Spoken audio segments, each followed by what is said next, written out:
Good morning, Kansas City. Welcome to Uncanceled on KCMO Talk Radio 95.7 FM and 710 AM. I'm Kevin Kietzman in for the next hour, leading you up to the Vince Show. It's my understanding Vince will be back today.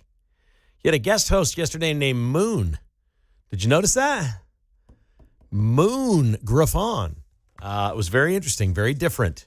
Nice to hear a veteran Louisiana broadcaster on Nationwide. The Vince will be back today. We've got you the next hour, and we've got some really good topics today, including a segment we'll do in about a half an hour with Lee Sterling of Paramount Sports. We'll talk a little NFL. We're going to talk about quarterbacks in the NFL. There's a crazy couple of anomalies out there with the Chiefs. The fact that they are 5-4 with the third best total defense in the NFL and Patrick Mahomes is their quarterback. How in the world are the Chiefs 5-4? And Drake May of the Patriots is the odds-on favorite to win the MVP right now. It's probably a player you may have never heard of. They play tonight. I think the Patriots play tonight against the Jets. He is the leading candidate for the MVP. We'll talk some quarterbacks with Lee Sterling, get his thoughts on the Chiefs-Broncos and our college games in the areas as well. Of course, we always check in with my man Mark Van Sickle. Did you enjoy the movie The Sandlot, Mark? Oh, yeah. You remember Squints Mm-hmm. and his famous stunt in the movie? Can you recall exactly what it was that he did in that movie to get a girl to kiss him? Oh, yeah. When he's pretending like he's Drowning. Drowning, yeah. And he's laying there, and Wendy Puffercorn comes and gives him mouth to mouth, Mm-hmm. and he opens his eyes and he smiles like, I kissed a woman. Yep.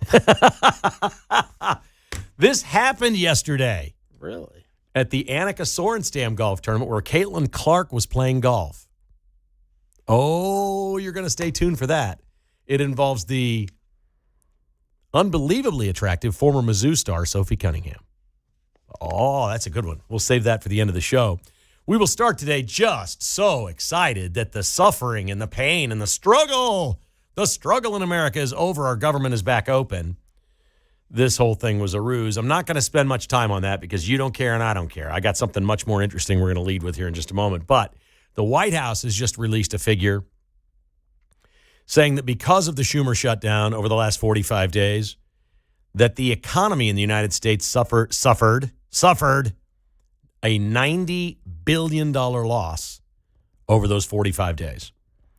I think the White House is bracing to defend some numbers coming out that they don't like, and they're going to say, well, this wouldn't have happened if there wasn't a shutdown. I think they're greasing the wheels for that. We start today with, I'm looking back. It's been almost a year since I got on KCMO Talk Radio.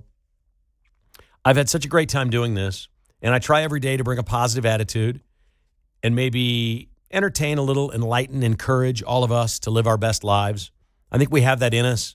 Sometimes we have good days, some days we have bad days, and it can be difficult. But one of the themes of this show, if you've been listening for, I don't know, more than a couple of weeks, you've probably heard me say, we're winning on a lot of fronts. It's getting better in America. 10 years ago, you were afraid to say that you supported Donald Trump. People aren't so afraid anymore. They wear hats, they vote. He got a record number of votes. He won easily. He won the popular vote, all of those things. So it's not controversial at all to be a Donald Trump supporter. And we've made a lot of progress in this area. We've seen a lot of people step forward and just say, okay, I'm in. Yes, this is good for America. I'm in. A lot of people have done that. And I've said many times that we're not living in 2015 anymore. It's 2025, and it's an entirely different world. I feel like we gave away an entire decade of progress in the last week. And it crystallized for me yesterday when I saw Detroit Lions wide receiver Amon-Ra St. Brown apologize for doing the Trump dance in the end zone when scoring a touchdown against the Commanders on Sunday. Trump was up in the presidential suite at the Commanders Stadium. He was on the broadcast with Fox Sports. Everybody knew he was there. He did an epic flyover. It was cool. Yes, some Commanders fans flipped him off. There's a lot of people in D.C. that are whacked out liberals, and they were at the game. So there was some of that. But it was the beginning of Veterans Day. He swore in some service personnel. It was all in all a great day. And to watch Amon-Ra St. Brown, who he and his family have, I think his dad, he's a military brat, as I understand it. His dad was in the military. And his teammates come over and do the YMCA dance in the end zone was fun. It doesn't require a follow-up. It doesn't require any reporter asking a question. It doesn't require anything. But St. Brown went on a podcast yesterday and said, basically, he didn't mean to offend anybody. First of all, St. Brown said, if I offended anyone, I do apologize. I did not mean to offend anyone. It was just, we were having fun. If any president was at that game and had a dance, I would have done it. It had nothing to do with who the president was. We were just having fun. It's nothing more, nothing less. Any president gets a dance. I don't understand this. I don't understand the need to apologize to people over politics. If you did the dance, you knew what you were getting into. He's lying. He knew exactly what he was getting into. And so did Pat McAfee. And we spent some time talking about Pat McAfee yesterday. McAfee doubled down on his show yesterday. That's 2 days in a row. McAfee has made comments to haters, especially the media, because he had Donald Trump on his podcast. What podcaster in America would not have Donald Trump? Name one. Liberal podcasters and shows would love to have Donald Trump on. There's nobody that turns that interview down. This is not controversial, and McAfee was essentially apologizing. Yesterday, he went even further, and he said, I got people who don't even know what the shape of a football is that have never watched this show, okay, telling me awful things, they want me to die and all this stuff, and he used the F word and told them to F off. He doesn't care if they watch or listen. Well, that's a little bit better, but stop giving them the time of day. Bo Nix is the quarterback of the Denver Broncos. The Chiefs play them this week. He's off social media. He doesn't do any of it. He's like, if somebody doesn't tell me to my face, I don't know that it's going on. I don't hear from any of the fans, the lovers, the haters, the winners and losers in gambling. I don't want any of it. That's one of 32 starting quarterbacks that's doing it the right way. He completely ignores it. But you get to this point where we see all these people that are conservative doing what it is that they do, living their best lives, feeling like they have to apologize for this. This makes no sense. Also revealed this week, this is the third one, and I'm really getting upset about this because there's no reason for it. I've always assumed Ozzy Osbourne and his wife Sharon and their wacky kids were maybe a little bit left of center. I don't know. It doesn't really matter. They've never been overly political to my knowledge, although Sharon Osbourne was on The View and gave comments and whatnot. But I don't look at them and think, okay, this is some whacked out, Sharon Osbourne always seemed reasonable to me. They're sitting around with the son Jack this week and they go, should I play it? Should I play it? And Jack holds it up on this podcast thing they're doing and he plays a voice recording of Donald Trump who called Sharon Osbourne when Ozzy died and left a message. And it was the sweetest, best message you've ever heard in your life. And they feel compelled to come out and go, that was really nice, but we're not into politics. You do politics, you can't win. I'm like, you're playing something that's human and real about a man who's the president of the United States, who's calling about a rock star from Great Britain that died, saying, I met him on several occasions. He was a wonderful man, incredibly talented. It's a terrible loss. I'm so sorry for your loss. I just wanted you to know that. And please get feeling better about this great man you were married to. Who does that? And then they play it because they want everybody to know that it happened, but then they sort of apologize for it. We got to stop, folks. You don't apologize for being who you are in the United States. You don't. Pete just told a story about a crazy lady on an airplane from Phoenix to D.C. They had to land the plane in Kansas City because she's screaming fascist at 3 Republican congressmen from Arizona that are on the plane. Do you think she's apologizing for her behavior? No. She's going to pay a fine. She's going to be back somewhere in real trouble in a courtroom. She's got real problems on her hands. She's not going to apologize for that. She's not going to back down. And it gets even worse because Sydney Sweeney is the hottest celebrity in America today. You remember the jeans commercial. Sydney Sweeney's on a show called Euphoria with an actress named Zendaya. Am I saying that properly? Yeah, Zendaya. Yep. Zendaya's kind of the star. Sydney Sweeney's role is smaller, but she's on there. And apparently they have a bitter feud going. It's been reported in the press. Zendaya will not do a press tour. The season 3 of Euphoria is starting. Zendaya will not do media. She doesn't want anybody to ask her questions because she hates Sydney Sweeney because Sydney Sweeney's a Republican. They have a bitter feud. What's the grievance here? She says, I won't do the press tour. I will not stand next to her in promotional photos, and I will not appear with her on a red carpet. I don't want to hurt my career by standing next to a Republican. Really? So Zendaya can do that and not even make news. Like it doesn't, if you're crazy left saying wacky things, it doesn't make news. You do something fun like the Trump dance in the end zone in an NFL game, you have to apologize for it? I don't remember one NFL player apologizing for kneeling during the anthem or turning their back. I don't remember anybody apologizing for wearing Black Lives Matter t-shirts now that Black Lives Matter is a bankrupt criminal organization. I don't remember anybody apologizing. Well, I was kind of wrong about George Floyd. The coroner says he died of a drug overdose, not a knee on the neck. I don't remember these apologies from the left. Do you?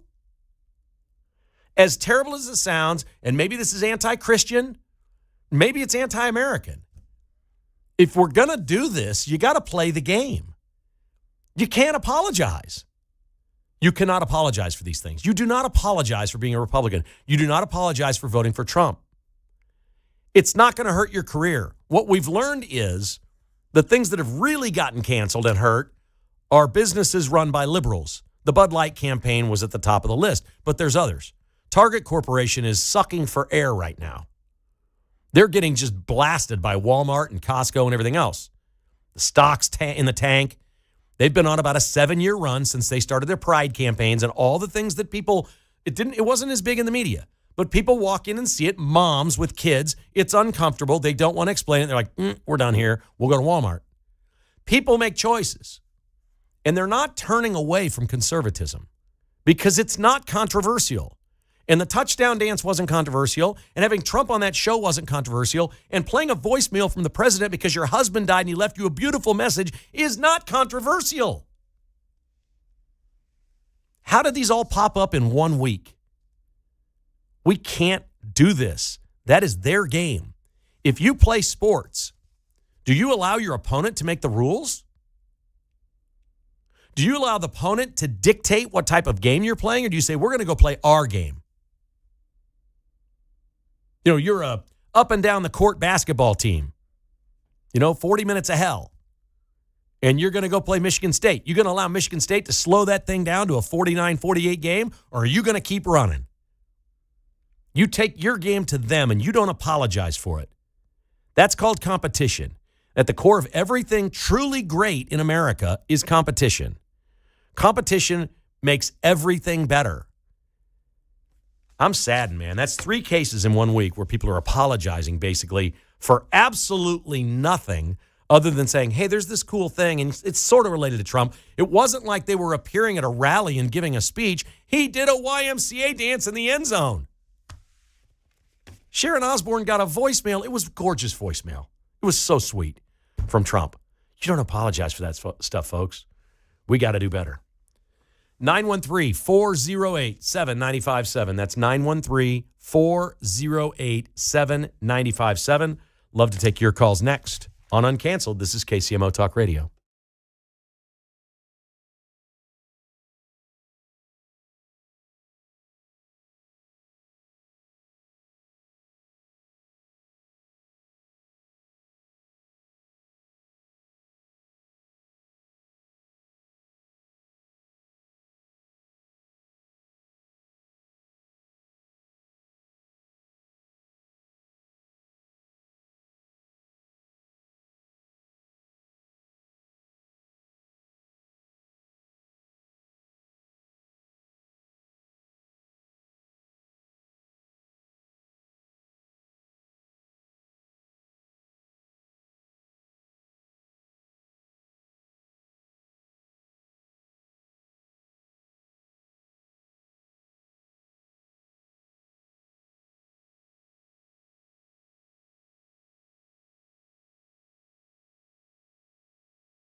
Hey, it's Vince Coglianese. Catch my new show at 11 o'clock after Kevin Kietzman on 95.7 FM KCMO Talk Radio.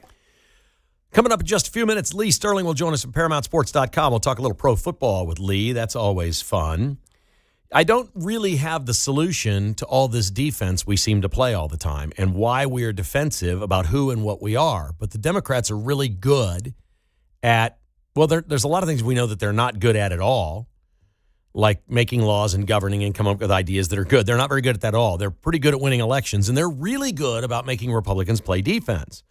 And it's everywhere. And I feel like now that the government shutdown is over and Trump can rightfully take a victory lap, everybody knows that the Republicans won this thing, that they can do that. The Democrats are finding ways to make Republicans play defense already. And a lot of this is going to be economic, okay? They knew that the longer the shutdown would occur, the worse it would be for the economy, that a lot of people wouldn't have income coming. There's just a lot of factors that are going to ripple down from the government shutdown that may not have affected me or you, but as a country as a whole.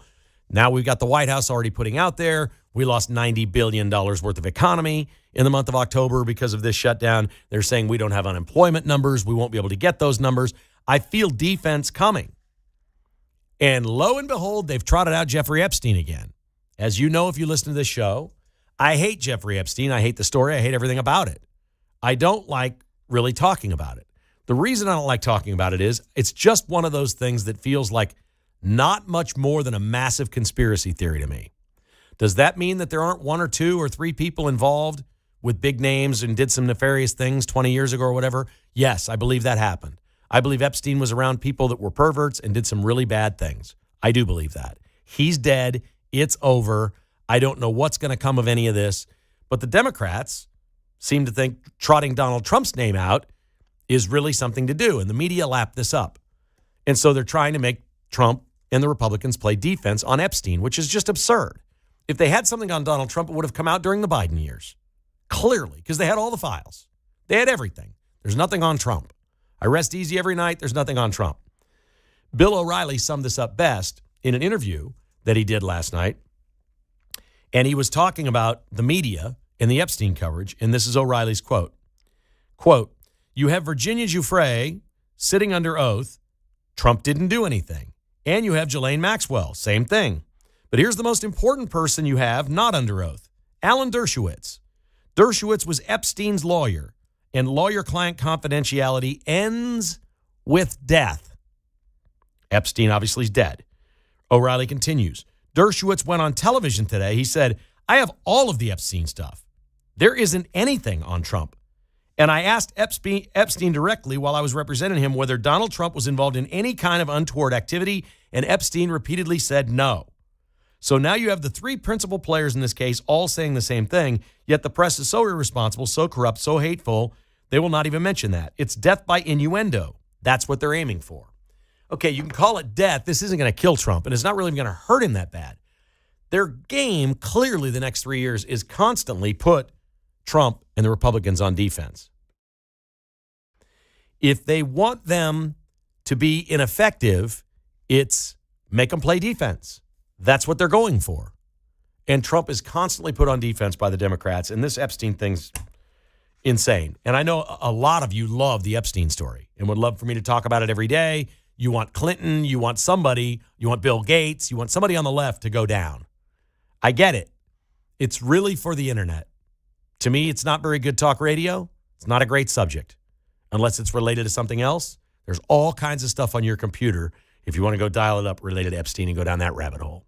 All right, here's Tim on KCMO Talk Radio. Good morning, Tim. How are you, sir? Hey, buddy. How's it going? Good. So, Captain Obvious here, but in so many cases, we're just too nice. We don't.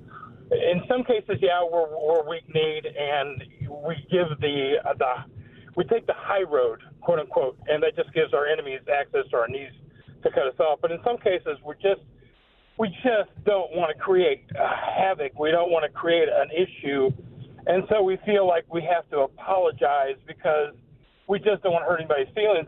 But we have to look at Trump and say, you know what? This is what pushback looks like. This is what being right looks like. We don't have to apologize, but it's hard for a leopard to change the spots, and some of us are just plain too nice.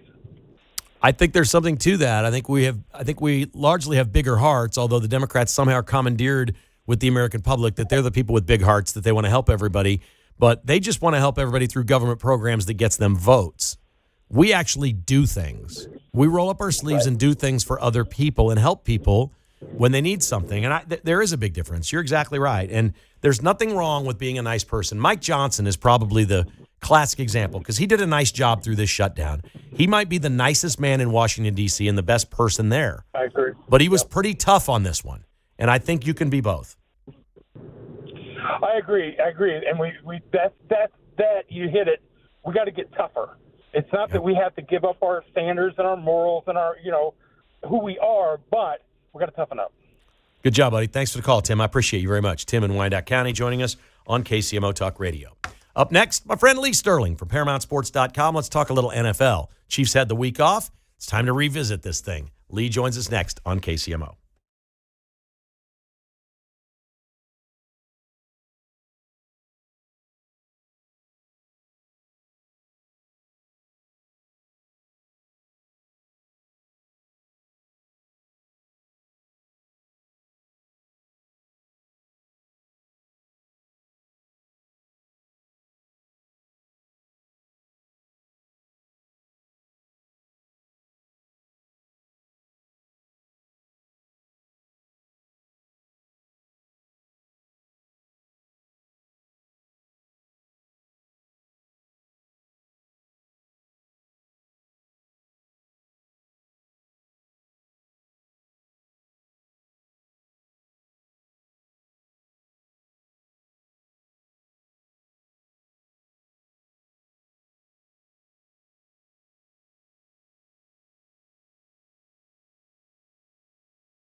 From Smithville to Shawnee Mission, it's Kevin Kietzman.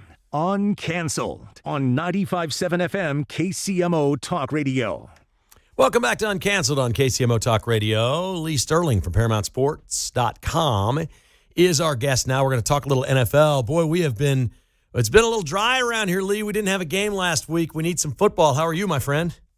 I'm good. Isn't it weird when there's the bye week? You're like, I know I should be something. I know I should be rooting for my team. Like, I go out and get breakfast in the mornings and used to seeing everyone, even though the Dolphins aren't good, everyone's got their Dolphins hat on.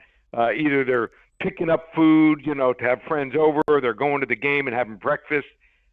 Just kind of weird when there's the bye week. So my wife knows the drill. She's like, when the Dolphins aren't playing, she goes, all of a sudden we're sitting here watching the games by ourselves. Yeah, it was yard work for us. That was like, okay, the Chiefs don't play this weekend. We're actually going to get some things done. So we were able to do that. Help me out here. And for all of our listeners, Lee lives in his company, ParamountSports.com. They're in Miami. How in the world does a team like the Buffalo Bills and Josh Allen, we're going to talk some quarterbacks here today, Josh Allen play like he did against the Chiefs and then turn around and the Dolphins just annihilate the Bills? How does that happen in this league? Stands for not for long. That's why we watch the games. That's why it's so interesting. You never know what's going to happen. I mean, like, for instance, I had a Buffalo team last night in Maction. Had won 3 straight, and I'm like, I figured this game out. The only way the other team's going to be able to really hurt the Buffalo college team was to run the football. So their quarterback was out, and I'm thinking, oh, great, we're looking good. But the team that I picked, Buffalo, they ended up turning the ball over 5 times. They forgot to hold on to the ball. So, just when you think, I've never predicted a game perfect before. So come close a couple times just shows you that's why, we love football. You never have any idea what's going to happen from one week to the next. Well, we've had a crazy thing going on here in Kansas City. The Chiefs have the 3rd best defense in the league, and Patrick Mahomes is their quarterback, and they're 5-4. And I'm not making this up. We've never noticed this before. Every single week, the Chiefs' opponent plays their best game of the year. It's their Super Bowl. It is crazy how teams get up for the Chiefs. Well, we've seen that. You win a bunch of Super Bowls and you be that dominant. I mean, I was used to it in college. My dad was the team dentist for the University of Miami for many, many years, and teams would get up to play them. They still do. I mean, it's the name, the Miami Hurricanes. So. That's what's going on. What was the worst dental injury he ever saw as the team dentist of the Miami Hurricanes? Oh, I mean, there was one time I think 4 or 5 teeth were knocked out by a player. He was also for the Dolphins. I think in the NFL it was Jack Lambert. Jack Lambert was missing a bunch of teeth, but him and his forearms, he put a couple guys to sleep. And never forget this. I think the guy that he hit for the Dolphins, forget who it was, he was holding like 3 or 4 of the teeth in his hand when he walked to the sideline. They're of no use. We're going to need new ones. That wasn't going to help. It's all good. Lee Sterling, our guest, ParamountSports.com. Okay, back to quarterbacks. I feel like Drake May, the quarterback of the Patriots, and they play tonight, could walk anywhere in America and nobody could pick him out of a lineup and know who he is. Is he really the favorite for the MVP? Because I think you maybe have some better ideas of who should win this. What do you think about the MVP race and Drake May? Well, you don't want to bet the lucky guy of the week, the guy that has a great game the week before, the guy that all of a sudden makes a jump. We saw that with Baker Mayfield for a while. I mean, everyone thought after his, I think, 3 or 4 straight comeback wins, he was the guy. Now he's like the 5th or 6th choice. You wouldn't even consider him. I think they got to start considering other positions. They got to consider maybe a running back, Jonathan Taylor, 1,139 yards. He's averaging 6 yards per carry. You average 5, and that's considered elite, and 15 touchdowns. He's the main reason they're 8-2, not 3-7. And how about Jackson Smith and Jigba for Seattle, a receiver? Right now, he might be the best receiver. He's on par to catch, if he continues this streak, 63 catches, 1,041 yards, and 5 touchdowns in just 9 games. He could end up catching balls for over 2,000 yards, and if that's the case, he should merit some consideration too. Yeah, he's having an absolutely crazy year. There's no doubt about it. It's insane. Taylor, the running back, will be here at Arrowhead next week. when the Colts play the Chiefs at Arrowhead Stadium. So the Broncos are the opponent for the Chiefs this week. I know we'll get to the picks in a moment.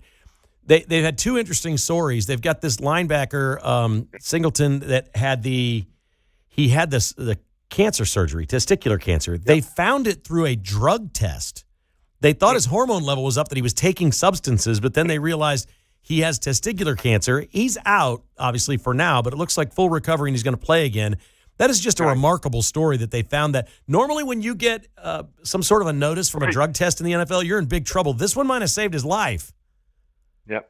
I mean, that's you always hear the bad things that happen, but this is a great story, and seen it happen in other cases. Yeah. So, we hope he makes a very speedy recovery. All right, we got 32 starting quarterbacks in the NFL, Lee. 31 of them are on social media. Bo Nix is not, the Broncos quarterback. Right. I have my own personal feelings about what that says to me about him. What does that say to you about him, the fact that he is not paying attention to any of it? Has he ever had any at all? I think he did. He did when he was at Auburn. He said in college, he said, I'm done with it. It has no relevance on anything. If you don't tell me something to my face, it doesn't matter to me. I don't want to hear it. Right. Okay. I think it's great. So I love, I don't have a problem with kids, these days and parents who withhold phones from their kids until a later age. And at certain times, I took away my phone from my kids a couple times when they weren't perfect. One was one of my daughters a teacher told her to move seats, and she said no. And I said, you're going to write 1,000 times. I will listen to my teacher, and you won't have your phone for a week. And her excuse was, the other kids aren't getting punished like that. And I said, well, the other parents, you don't have other parents like me. So you got to teach them lessons. I'm okay with it. Are you? Yeah, I love it. I think it says to me that he's laser focused. If it's the truth, if he really doesn't go home and then start surfing through it. But if it's all true, I think that's absolutely right. But I'm a guy that doesn't read any. I'm on social media. I post. And I do story research and stuff on social media. But if you say something about me, my replies or DM, I don't see any of it. Right. I will not look at any of it. It's a complete waste of my time. I don't know you. Most of it's hateful, I assume. So I'm just not doing it. I'm out. I do it very rarely also. So I have to because of my business. Right. So I get some DMs from people. So I do check, probably daily or a couple times a day, just to answer questions if someone has a question. But it's so hateful. I'll never forget this. So I'm doing a show. I do a show in Seattle, and I'm on a 31-9 run in the NFL. I give out 5 free picks there every Sunday morning on their show right before the game. And some other handicapper came on and said I was 1-4 on the games that they wanted me to discuss. And so, one of the first times ever I replied to him, I'm like, how about the other 5 weeks before that, when I was I think I was something like 19-6 on just the free game. So, it's a sad commentary on life and where we are today. And with NFL quarterbacks, you talk about every position is tough. Lineman is tough, but skill positions, quarterbacks, I think it's great. What they've got to discuss and what they've got to decipher and study is just almost mind-boggling every week. Mahomes was asked about it this week, and he's like, look, I see this stuff, and a lot of it's gamblers that are upset. Sometimes it's somebody positive, hey, nice throw, it went over or something like that, but mostly it's hateful. And I'm telling you, he handled it well. He said, let me just say this. I don't understand any of it. I don't follow it. I'm not into sports gambling. I hear all this. My life's too good to be involved in any of that. But don't bet more than you can afford to lose. If you're hating somebody because of a game, you're in trouble. I thought that was a pretty good message from a quarterback. Great. It should be carried down to life too. So a lot of life lessons from some of the good people out there like Patrick Mahomes. Lee Sterling with us, ParamountSports.com. He is a handicapper by trade, a national handicap champion. So let's talk about some games here and some lines. And Missouri's on board now. We're a week away, 2 weeks away, live in Missouri, jumping on board. So everybody in the Kansas City area on both sides of the state line will be able to wager on the Chiefs if they like. But let's start with college football today. The Missouri Tigers back in action. They're taking on a Mississippi State team. Missouri's a 7-point favorite. What do you think of that game? What's great about wagering is you can bet against a team. Like last week, I will bet against Missouri, went with Texas A&M, and now I think it's time to jump on board. So why do I say that? Losing 2 straight and 3 of 4 is just what I needed to get a buying opportunity here. Matt Zollers, Didn't look good last week, and I predicted it, but I think he's going to be a top 10 draft pick in 3 years. I think the kid is that good. I think he has a live arm, and you can't throw a kid up against that defense. A lot of quarterbacks have not looked good against Texas A&M this year. He's not going to be the last one here. I think he's going to feast on this Bulldogs run defense here. He's going to hand off the ball a lot. Ahmad Hardy, they only gave it to him 13 times last week. Give it to him 20, 25 times on Saturday. This Bulldogs defense has very little depth. They're ranked 112th in run defense. They give up over 300 rushing yards to Georgia. Give them the ball. Missouri doubles up Mississippi State 32-16. Love it. Kansas State is on the road in Stillwater against a really poor Oklahoma State team. This is a big number, 19.5 points. And all of a sudden, Oklahoma State scored a little bit. Zane Flores, 22 for 28 for 235 and 2 touchdowns. I know Kansas State had a bye, but not going to be getting their best running back, and now they'll be without their leading tackler too. And we've seen in the past, when you're without your leading tackler at Kansas State, they try to funnel everything to that guy so he can make tackles. That's a problem. Kansas State's going to win this game 35-21. And Oklahoma State's going to get the backdoor cover. All right, the Chiefs and Broncos, we've been waiting on this for a while. Man, if the Chiefs win this game, I think they've got a really good chance to win the division. If they lose it, they have a decent chance to miss the playoffs. This is a big game. The Chiefs are favored by 3.5, and somehow they're the Vegas favorite right now to win the Super Bowl. Is this all accurate? What's going on here? I think this is going to be a really tight game. So I think this is going to be a slugfest. I think Denver's defense is elite. Best in the NFL. Obviously, the Chiefs' offense is better than Denver's offense. I've never seen a team have this kind of record, and more people are talking about, are they frauds? But that defense, if they get Patrick Surtain back, and there's a good chance he makes it back for this game, it's going to bolster their defense even more. They're one of the few teams that can put a lot of heat on Patrick Mahomes, and they should have made a trade. They should have gone for Breece Hall. That was the guy. They should have given up 2 draft picks and a decent player. He's the guy that could have taken them the distance. They needed a running threat that can go one play, 70, 80 yards, and he was that guy. They were unwilling to pay the price. Late first-round picks don't mean much anymore in the first round. So I think this is going to be a tight game decided by one play or one possession. When you're getting more than 3.5, about 4 points at home, you can be trailing by 6, 7, 10 points and get a backdoor cover. I have Kansas City pulling it out. Maybe they kick a last-second field goal, but 3.5, 4 with a better defense. I think Kansas City wins 17-16. Denver covers. How great would that be? That sounds about right to me. There you go. All right, ParamountSports.com. If you go to Lee Sterling's website, you have videos there about some of the games and some free selections. What else is at your website if people visit? Well, I mean, you want to get involved. We do everything. UFC, red hot there now for the last 5.5 years. We have 5 selections going $55 and a rare 50-unit max wager. We're 28-13 on those the last 2 years. So if you like the UFC, that's up there. NFL 31-9 run. That's an average of almost 4-1 every week for the last 8 weeks. Get 5 selections for 4 weeks called Lee's NFL Sunday Golden Ticket. Just $197. One place, ParamountSports.com. Thank you, Lee. Let's have a great weekend, buddy. Appreciate your time today. You too. Looking forward to it. Take care. All right, there's Lee Sterling. ParamountSports.com is the website. I call him the Sultan of South Beach.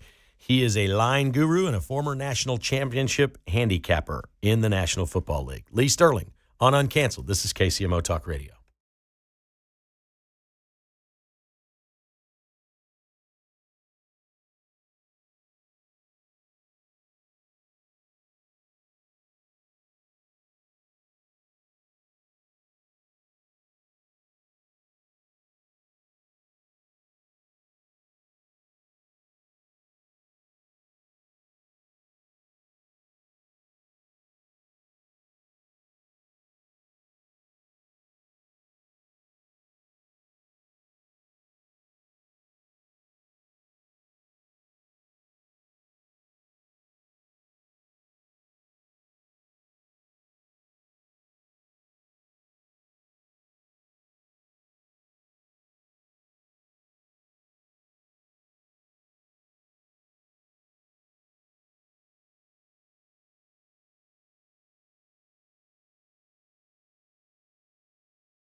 From Lawrence to Leavenworth, it's Kevin Kietzman, Uncanceled, on 95.7 FM KCMO Talk Radio. All right, Mark Van Parlay, here we go. You ready to have some fun today? Oh, yeah. We have a Journalist of the Year named Diana Pacheco, and she has uncovered a story where she has found a pallet of bricks. They're called bricks. These are $10,000 bricks of $100 bills of United States American good old-fashioned cash from the Kansas City Federal Reserve. They are sealed. They are unopened. Where do you think they are, and where do you think she found them? Probably at some sports betting hub, right? No, That's a good guess. This is a little more nefarious than that. really. I have no guess now. Kansas City cash has been found in Ukraine. Ukraine. This has not gotten a lot of play. It's a whole bunch of cash. They're all sealed. It's from the Kansas City and Atlanta Federal Reserve. I don't think they're printing. They're not like new bills. They just have them. They were sent to Ukraine, and according to her report, somebody clearly stole them because they're unopened. If they got straight to the government, were deposited to help Ukraine or whatever's going on over there, they would be unsealed by a bank, recorded, deposited, whatever. This is like politicians stealing these things. They're all driving Bentleys. Like his whole cabinet, they're driving Bentleys. Ukrainian government's getting rich. And she found all this cash. It's a very interesting story. I just thought it was weird. There's photos of him. You can see him online. It says right on there, Kansas City Federal Reserve. KC Cash in Ukraine. How does that make you feel about a Kansas Cityan? It's kind of odd. Right. Really odd. I hate that when we do stuff like that. How about a Patrick Mahomes stat that'll make you feel good? What would you set the over-under on Sunday for sacks of Mahomes? Broncos are the best sacking team in the country. I would say 3.5. I'm going to set it a little higher than that. I'll set it at 4.5, but I'm with you. Patrick Mahomes, since the start of last year, that's a season and a half. In games where he has sacked 3 times or more, his record is 8-1. All right. The So we hope for 4. theory is the more you rush him, take the sack, as long as you don't turn it over, eventually he's going to beat the pressure, step up, extend a play, and kill you. That makes sense. He's really good at it. I read a great story on it. It says you can go back to every one of these games that he won where he was sacked 3 or more times, where there was intense pressure. In every single one of them, he broke loose and made a big play. And as long as he doesn't commit 3 fumble. If you get hit with a sack and fumble, obviously you're in trouble. So taking the sack is not the end of the world in this game Sunday. In a lot of games it is. A sack, they always say a sack is a punt. That's not true with Mahomes. He gets sacked on second down. You're not necessarily punting. They converted a 4th and 27 last week against the Bills, right? Or 2 weeks ago. Bingo. It was a big play. It kept them in the game, right? Gave them a chance to win. I see some logic to that. So I've been really worried for like a week and a half about this Broncos pass rush, and now I feel pretty good. Like, okay, if he feels the awareness, just take the sack. If nothing's there, if you can't get out of the pocket, just go down. Great. But at some point, it's going to break down. He's going to get out and kill you with a big play. I like that. The Cleveland Browns have a problem. Well, their one-loss record's a problem. Their concessions cost more than their tickets. Oh. They have $11 tickets available. They're building, the nachos are $12, the cheeseburger's $13, and a dog and a brew is $14. They're building a new stadium that opens in 2029 in Cleveland. It's a dome. The average ticket price will be $200. Right now, you can watch them for $11. Nobody's going to believe when I say this. That stadium will be sold out. Oh, yeah. And by 29, their average ticket price will be higher than $200. And they're hopeful to have a better team at that point, too. But New stadiums are a thing. yeah, even if they're still bad, they're still selling out. Caitlin Clark, the famous WNBA basketball player, is a good golfer, and she's playing in the Annika tournament. Annika Sorenstam, the greatest women's golfer of all time, hosts a tournament in Florida. So Caitlin Clark brings a couple of her teammates from the Indiana team to be caddies for her. One of them is Sophie Cunningham. She wears an Indiana caddy bib, right? She's tall, she's beautiful, the whole deal. At one point, they say, Sophie, why don't you take a shot? So she steps up to the tee and hits one, and it goes about 100 yards into the gallery. And she's like, oh, no. And she starts running down there. What happens? She hit somebody? 3 different dudes lay on the ground and go, it was me. It was They Squints. pulled the Squints, yes. Squints from the Sandlot. I'm down. I'm hurting. Sophie, come over here, sweetie. Come on. I need mouth to mouth. 3 different guys hit the deck from one golf ball laying on the ground like they were dying. Did they get it? No, Oh, by the time she got there, they were proved as frauds. Yeah. It was some dude with his wife that got hit, and he wasn't really hurt, and they're like, it's okay, and he wound up getting a picture. The 3 guys on the ground, they got nothing and liked it. I love that one. This is an interesting story. We've heard a lot about Skydance, the new company purchased by Paramount. Paramount has become Skydance.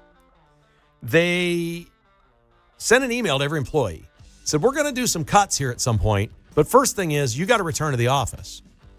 Everybody's got to return to the office. No more working from home at Skydance. 600 people quit. Just because they can't work from home? Okay, I don't want to work at the office. Wow. Wow is right. How spoiled are those workers at Skydance? They are cleaning house. The Vince Show's coming up. He is back next on KCMO.